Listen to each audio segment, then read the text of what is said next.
روزہ ارکان اسلام میں سے ایک رکن ہے۔ اگر ہم اہل عرب کے حالات پڑھیں نا جی، خصوصاً اہل مکہ کے، تو نماز کا تصور ان کے ہاں موجود تھا، اگرچہ اس کا حلیہ بگاڑ دیا تھا۔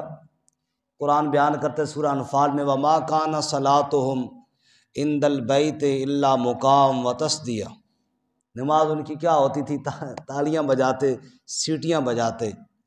لیکن ایک نماز کا تصور تو تھا نا، اس کو نماز ہی کہتے تھے، اور یہ کہتے تھے کہ ہم نماز پڑھنے ہی جا رہے ہیں۔ آگے اس کی حیت اور حلیہ انہوں نے بگاڑ دیا، وہ ایک الگ چیز ہے، لیکن نماز کا ایک تصور تھا۔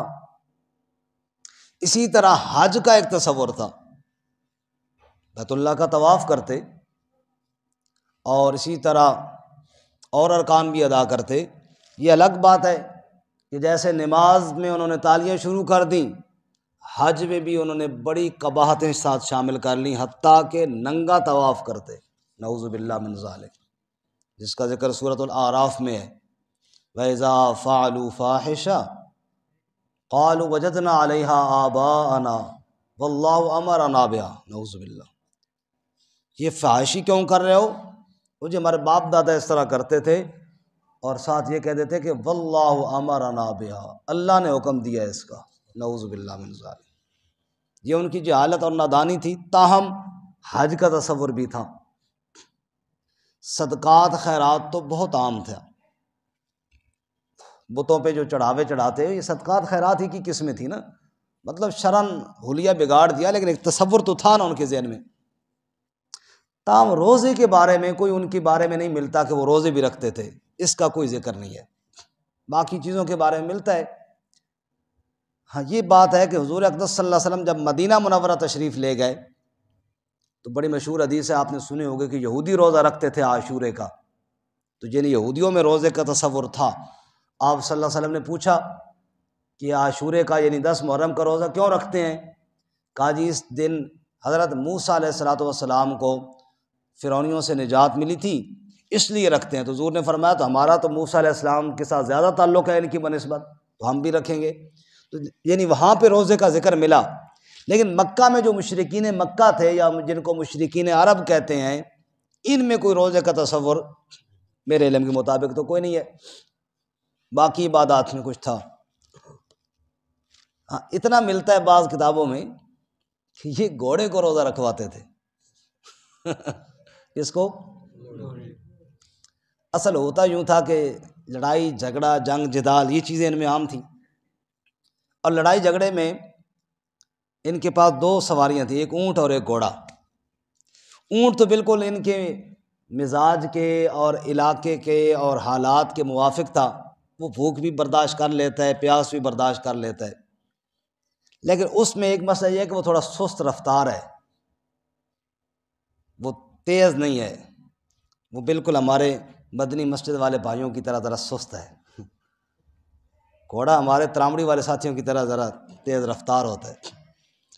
اب وہ انہیں اونٹ اس لحاظ سے دوبارہ کھاتا ہے کہ جناب پیاس برداشت کر لیتا ہے، بھوک برداشت کر لیتا ہے، لیکن اس کی سستی سے وہ تنگ تھے، کیونکہ انہوں نے آخر حملہ کرنا ہے، پھر وہاں سے بھاگنا بھی ہے، لوٹ مار کرنی ہے، وہاں سے نکلنا بھی ہے، اور اونٹ کی رفتار تو ماشاءاللہ وہ پکڑے جاتے۔ اب انہیں تیز رفتار بھی چاہیے۔ اب تیز رفتار گھوڑا ہے، لیکن گھوڑا بھوک نہیں برداشت کرتا، گھوڑا پیاس نہیں برداشت کرتا۔ اب کیا کریں؟ تو اس گھوڑے کو جو تیز رو ہوتا نا، اس کو جنگ میں تیار کرنے کے لیے وہ روزے رکھواتے تھے۔ عرب کے اندر جب خوب گرم ہوا چلتی نا، سخت قسم کی لو پہاڑوں سے نکلتی، تو اس گھوڑے کا رخ اس لو والی سائڈ پہ کر دیتے، اور اس کو دن بھر پانی شانی نہ دیتے، اوپر بیچارے پہ گرم ہوا بھی پڑتی رہتی اور پانی شانی بھی نہ دیتے۔ اس سے وہ بھوک پیاس برداشت کرنے کا جذبہ گھوڑے میں پیدا ہو جاتا، پھر وہ کام آتا، کہیں پانی نہ بھی ملے تو جنگوں میں وہ کام آ جاتا۔ یہ روزے والے گھوڑے ہوتے تھے ان کے پاس۔ لیکن اس سے ایک بات یہ سمجھ میں آتی ہے کہ ایک وہ گھوڑا ہے جس کو بر وقت پانی کھانا مل رہا ہے، اور ایک وہ گھوڑا ہے جس کو بر وقت نہیں مل رہا، تو جنگ میں کام آنے والا وہ ہے جس کو بر وقت نہیں مل رہا۔ اس سے آپ اندازہ کریں کہ جذبہ اور ہمت اس میں پیدا ہوئی۔ اسی طرح ایک آدمی جو دن میں 4 مرتبہ کھانا کھائے اور ایک آدمی جو روزہ رکھے، قوت اللہ کے حکم سے اس میں آئے گی جو روزے رکھے گا۔ بات سمجھ میں آ رہی ہے نا جی؟ باتوں سے باتیں آتی ہیں، درس کہیں رہ ہی نہ جائے۔ شیخ سعدی رحمۃ اللہ علیہ گلستہ میں بھی لکھتے ہیں نا کہ 2 آدمی گرفتار ہو گئے، ایک دبلا پتلا تھا، ایک ماشاءاللہ لحیم جحیم تھا۔ تو انہوں نے کہا اس کو کھانا پینا نہیں دینا، بند کر دو بالکل دونوں کو۔ ہفتے بعد جو کھولا تو ماشاءاللہ جو صحت مند تھا وہ بیچارہ تو فوت ہو گیا تھا، اور وہ جو بیچارہ سکا تھا وہ ابھی بھی ٹھیک تھا۔ لوگوں نے کہا یار ہمارا تو خیال تھا کہ یہ سکا جو ہے نا یہ مر جاتا، کہ نہیں یہ بیچارہ پہلے بھی بھوکا ہی رہتا تھا نا، 2 دن تو پہلے بھوکا رہتا تھا، چلو 2 دن فالتو آ گئے، اور وہ دن میں 6 دفعہ کھاتا تھا، اس سے بھوک برداشت نہیں ہوئی۔ تو اسلام بھی یہ سکھاتا ہے کہ صرف گھوڑے کے اندر ہی جذبات نہ پیدا کرو، اپنے اندر بھی پیدا کرو۔ رسول اللہ صلی اللہ علیہ وسلم نے ارشاد فرمایا نا حدیث مبارکہ میں کہ ایک مومن سست ہے، ایک مومن چست ہے، قوی ہے۔ اللہ کو یہ جو سست والا مومن ہے نا یہ پسند نہیں ہے، اللہ کو قوی اور باہمت مومن جو ہے نا وہ پسند ہے۔ بہرکیف رمضان المبارک کے روزے جو فرض ہیں اور ارکان اسلام میں سے ایک رکن ہے، ان کا یہاں پہ ذکر ہے۔ اور ایک اور دلچسپ بات اگر آپ غور کریں، نماز کا ذکر قرآن میں کئی جگہوں پر ہے نا، لیکن نماز کی تفصیل نہیں ہے، کتنی رکعتیں پڑھنی ہیں، کس کس ٹائم پڑھنی ہیں، یہ کوئی نہیں ہے۔ رکوع میں کتنے کرنے ہیں، سجدے کتنے کرنے ہیں، قیام کیسے کرنا ہے، یہ تفصیل قرآن میں کوئی نہیں ہے۔ ذکر کئی جگہوں پہ ہے، حج کا ذکر بھی کئی جگہوں پر ہے، صفا مروہ کا ذکر اسی میں ہے۔ اسی طرح آگے فرضیت سورہ آل عمران میں آ جائے گی، سورہ حج پوری صورت ہے۔ لیکن حج کے سارے احکام، طواف کہاں سے شروع کرنا ہے، کتنے چکر لگانے ہیں، عرفات کب جانا ہے، کیا تاریخ ہے، یہ سارے کوئی نہیں ہیں، وہ حدیث سے ہمیں ملیں گے۔ نماز کی تفاصیل بھی، حج کی تفاصیل بھی، اسی طرح زکوٰۃ کا مسئلہ بھی ہے۔ لیکن روزے کے بارے میں بڑی دلچسپ بات ہے جو میں نے آیت پڑھی، اور یہ پورا رکوع، اس سے آگے پورا رکوع، اگر یہ آپ باقاعدہ مطالعہ کر لیں اور پڑھ لیں تو میرے بھائیوں اور بزرگوں، رمضان کے جو روزے ہیں نا ان کے بارے میں تقریباً موٹے موٹے سارے مسائل آپ کو سمجھ آ جائیں گے اسی ایک رکوع میں۔ یعنی اللہ تعالیٰ نے یہاں پہ اکٹھا کر دیا ان کو۔ صوم کا معنی ہوتا ہے رکنا، صوم کا معنی ایسا میری کوئی پتہ نہیں بری عادت ہی ہے یا کیا ہے، لیکن جب تک ساتھ بندہ بولے نہیں نا مجھے وہ اگلی بات کرنے کا دل نہیں کرتا، اس لیے آپ تھوڑا تھوڑا جواب دیا کریں۔ صوم کا کیا معنی؟ شرن کہتے ہیں کھانے پینے اور نفسانی خواہشات سے رکنے کے نام کو روزہ، اس کو روزہ کہتے ہیں، کہ صبح صادق سے لے کر غروب آفتاب تک۔ ویسے عام رکنا اس کا معنی ہے۔ رسول اللہ صلی اللہ علیہ وسلم نے جب دیکھا نا یہودی روزہ رکھتے ہیں عاشورے کا، تو آپ نے بھی رکھنا شروع کیا۔ مفسرین فرماتے ہیں کہ پہلے وہی عاشورے کا روزہ فرض ہوا، پھر ایام 20 کے روزے فرض ہوئے، پھر جا کے رمضان کے روزے فرض ہوئے۔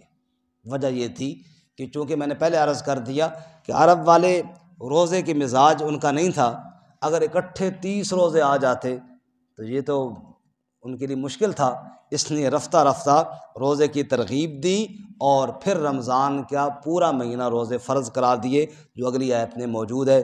سنیے ذرا رب العالمین کیا فرماتے ہیں۔ فرمایا یا ایھا الذین آمنوا، اے ایمان والو۔ مفسرین فرماتے ہیں جہاں بھی یا ایھا الذین آمنوا آئے بڑی توجہ سے بات سنا کرو، رب گویا کہ ہمارا نام لے کر ہمیں آواز دے رہے ہیں، او ایمان والو، سبحان اللہ۔ یا ایھا الذین آمنوا، اے ایمان والو، کتب علیکم الصیام، لازم کیے گئے ہیں، لکھے گئے ہیں، فرض کیے گئے ہیں تم پر روزے، کما کتب علی الذین من قبلکم، جیسا کہ لکھے گئے تھے، لازم کیے گئے تھے ان لوگوں پر جو تم سے پہلے گزر گئے، لعلکم تتقون، یا اللہ مقصد کیا ہے، کیوں بھوکا پیاسا رکھا جاتا ہے؟ فرمایا اس لیے تاکہ تم تقوی اختیار کر لو، یہ مقصد ہے۔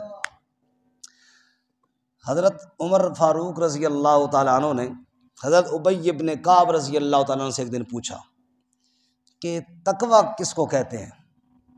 انہوں نے فرمایا امیر المومنین، کسی ایسے پک ڈنڈی سے، چھوٹے سے راستے سے آپ گزرے ہوں جس کی دونوں جانب کانٹے دار جھاڑیاں ہوں۔ فرمایا گزرا ہوں۔ کیسے گزرتے ہو؟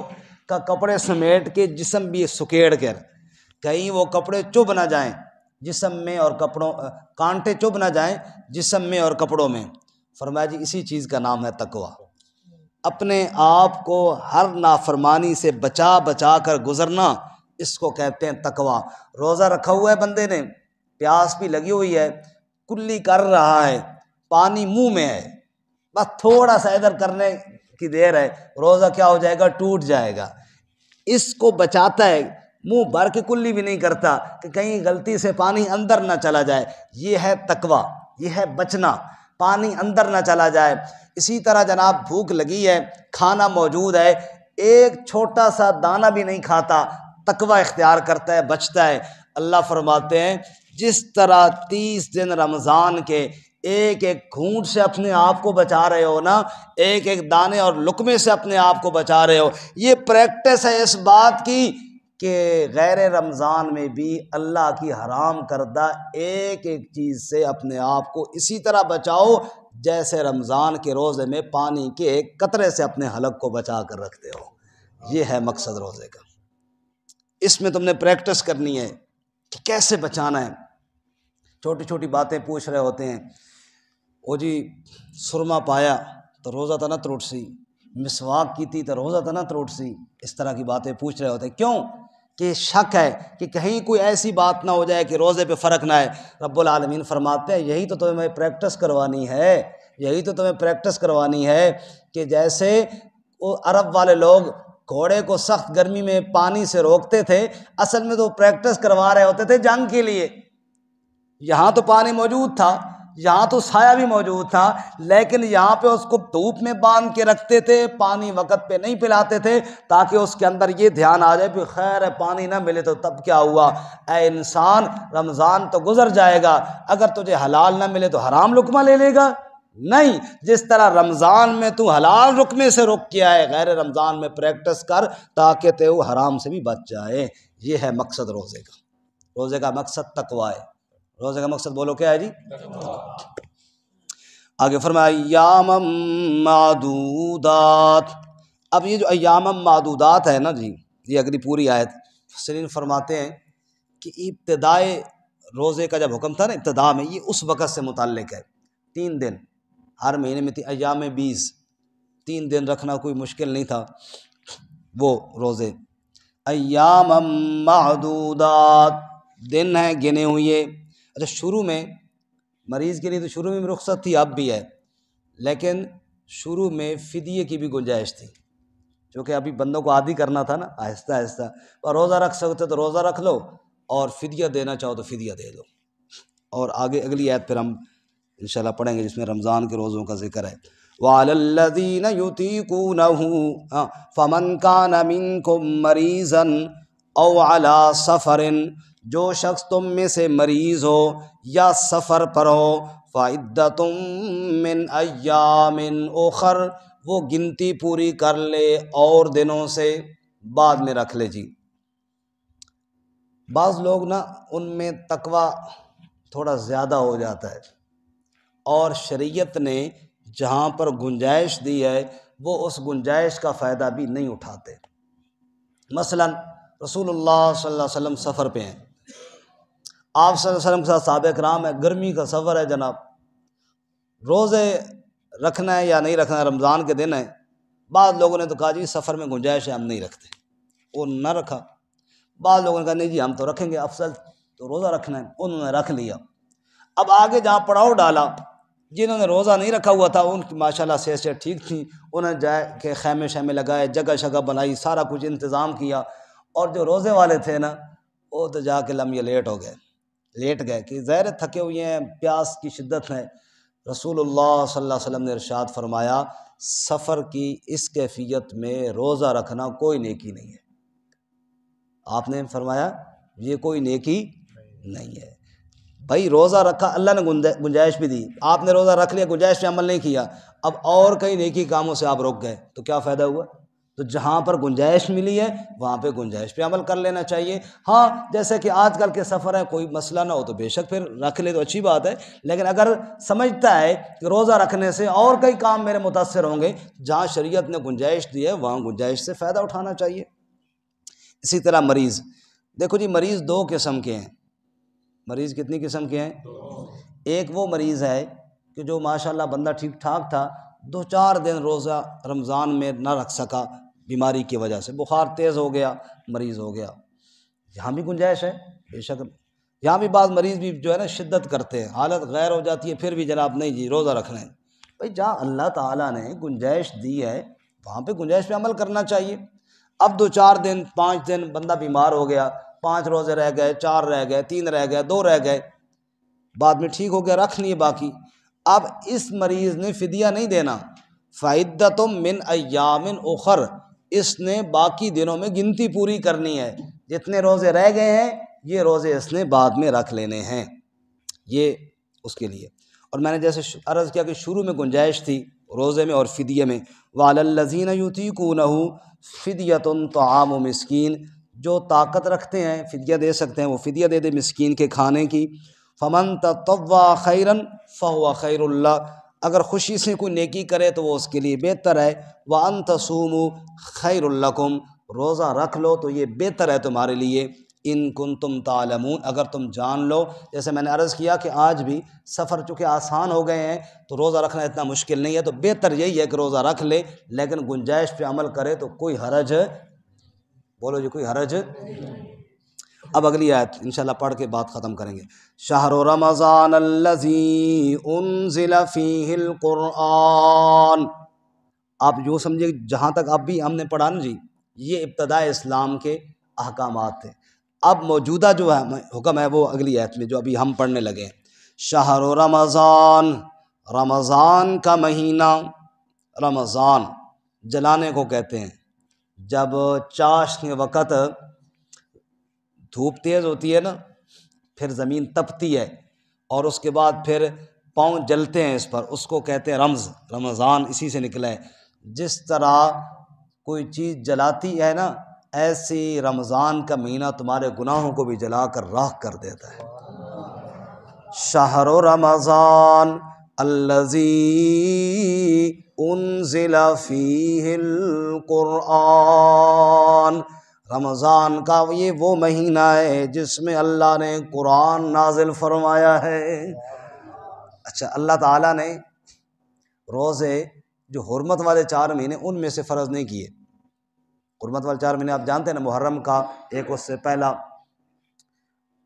ذوالحجہ کا ایک، اس سے پہلا ذوالقعدہ کا، اور ایک رجب کا، ان میں نہیں کیے۔ اللہ تعالیٰ نے رمضان میں قرآن نازل کیا تاکہ رمضان کی عظمت قرآن کی وجہ سے اور زیادہ نکھر جائے۔ شہر رمضان الذی انزل فیہ القرآن، اوے لوگو یہ رمضان جو آنے والا ہے یہ کتنی عظمتوں والا مہینہ ہے، کتنی شان والا مہینہ ہے۔ اس کی عظمت، اس کی رفعت، اس کی رحمت کا اندازہ اس بات سے لگاؤ کہ اللہ نے اپنا کلام اس مہینے میں نازل فرمایا ہے۔ کل ہم نے پڑھا تھا سورۃ القدر میں انا انزلناہ فی لیلۃ، وہاں تفصیلی بات ہم نے کل کر لی تھی۔ ھدی للناس، ہدایت ہے لوگوں کے لیے، جو قرآن لوگوں کے لیے ہدایت ہے۔ اس قرآن کو ہم نے رمضان میں نازل کیا، وَبَيِّنَاتٍ مِّنَ الْهُدَىٰ وَالْفُرْقَانِ، اور جو ہدایت کھول کھول کر بیان کرنے والی کتاب ہے، حق اور باطل کے بیچ فرق کرنے والی کتاب ہے، وہ عظیم کتاب ہم نے قرآن میں نازل کی ہے۔ کس میں نازل کی ہے؟ رمضان میں نازل کی ہے۔ اچھا دیکھیں جی، رمضان میں قرآن کا ذکر سپیشل ہے، اور ساتھ اللہ نے ھدی للناس بھی فرمایا، بینات من الہدیٰ والفرقان بھی فرمایا۔ معلوم یہ ہوا، توجہ کرنا بڑی اہم بات ہے، کہ رمضان میں جو ہم پڑھتے ہیں قرآن مجید بڑی اچھی بات ہے، عموماً ایک ماحول ہوتا ہے قرآن پڑھنے کا، لیکن ایک بات ذہن میں رکھنا کہ بعض لوگ سپیڈ و سپیڈ جناب اتنے ختم کرنے نے، اتنے کرنے نے، کوئی ایک آیت ایک لفظ پہ بھی غور کوئی نہیں کرتے۔ یہ مقصد نہیں ہے قرآن مجید کا۔ اجر ملے گا اگر واقعی آپ نے تلفظ کا لحاظ رکھا، بعض لوگ تو تلفظ کا لحاظ بھی نہیں رکھتے، زبران جائی زیراں، زیران جائی پیشاں، جناب ٹھوکی آنے نے بس ٹوٹل پورا کرنا ہے، اس کا تو اللہ معاف فرمائے، الٹا پکڑ کہیں نہ ہو جائے۔ بالکل ایسا ہرگز نہ پڑھیں۔ کوئی بچہ پڑھ رہا ہو اس کو بھی سمجھائیں، بیٹا اس طرح نہ پڑھو۔ اگر آپ پورا قرآن مجید نہیں مکمل کر سکتے نہ کریں، لیکن جو پڑھیں وہ تو صحیح پڑھیں نا جی۔ بھولیا بگاڑ کے اگر جناب میری کوئی ٹوپی اتار کے جناب پیروں میں پھینک دے، جرابیں میری اتار کے سر پہ رکھ دے تو مجھے اچھا لگے گا؟ یہی ہے نا، زبر کی جگہ پہ زیر اور زیر کی جگہ پہ پیش پڑھنا، یہی حالت ہے نا۔ لفظ کا حلیہ بگاڑ کے رکھ دیا۔ اور بعض مساجد میں جو قرآن سنانے والے ہیں، الامان اور الحفیظ، لوگ بھی خوش ہوتے ہیں، یار چلو جلدی جان چھوٹے، اس سے بہتر ہے آپ نہ پڑھیں۔ دیکھو نہ پڑھیں نا، فرض پڑھیں سو جائیں۔ اگر حلیہ بگاڑ کے پڑھنا ہے تو اس سے تو نہ پڑھنا بہتر ہے۔ قرآن مجید کا پڑھنا، ورتل القرآن ترتیلا۔ خیر، اس سے زیادہ ضروری پھر اس کو سمجھنا ہے، رمضان کے مہینے میں کچھ اتنا تو بندے کو ہو کہ جو ہم نے پڑھا ہے اس میں سنا ہے یا پڑھا ہے اللہ تعالیٰ نے ہم سے کیا فرمایا ہے۔ اسی سلسلے میں ہماری یہ ترتیب ہے، اپنی مسجد میں بھی، اور پچھلے سال ہم نے یہاں بھی کی، انشاءاللہ اس سال بھی پھر کریں گے انشاءاللہ، کہ ہمارے اپنی مسجد تراوڑی میں ہم فجر کے بعد رات میں جو تراویح میں تلاوت ہوتی ہے اس کا مختصر خلاصہ، مختصر خلاصے کا مطلب یہ ہوتا ہے کہ جو مضامین بیان ہوئی ہیں، سارے تو ظاہر نہیں بیان ہو سکتے، لیکن ایک موٹی موٹی نظر ان پر ڈال لیتے ہیں کہ اللہ نے کیا کہا، تاکہ جو رات کو ہم نے سنا ہے وہ ذہن میں بیٹھ جائے کہ اس میں اللہ تعالیٰ نے یہ کہا ہے۔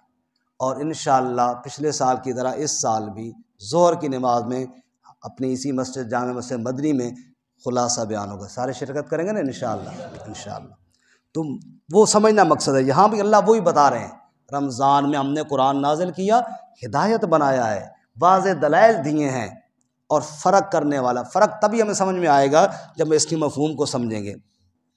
آگے جناب، فمن شہد منکم الشہر فلیصم، یہ حکم ہے روزے کا۔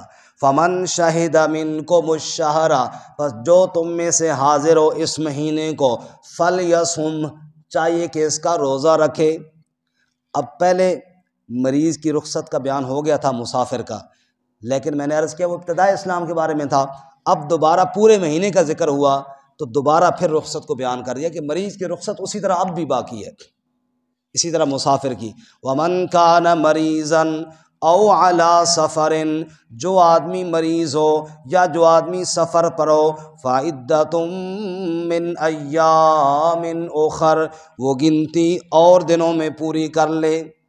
میں نے عرض کر دیا کہ گنتی اور دنوں میں پوری کر لے اگر وہ مریض جو عارضی طور پہ ہو، اور جو مستقل مریض ہے جس کے ٹھیک ہونے کی کوئی امید ہی نہیں، بیچارہ ضعیف ہے، بوڑھا، اس کا ذکر یہاں پہ نہیں ہے، لیکن حدیث سے ثابت ہے، فقہاء نے تصریح فرمائی ہے کہ وہ فدیہ دے دیا کرے۔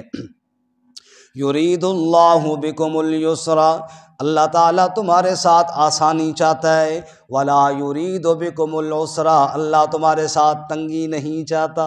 اللہ تعالیٰ نے یہ نہیں کہا کہ جناب مر رہے ہو تو مرو لیکن روزہ رکھنا، فرمایا نہ، اگر سخت بیمار ہے کوئی بات نہیں ہے۔ وَلِتُكْمِلُوا الْعِدَّةَ، تاکہ تم گنتی پوری کرو، جو اللہ نے فرض کی ہیں 29 یا 30 دن، اس گنتی کو پورا کرو۔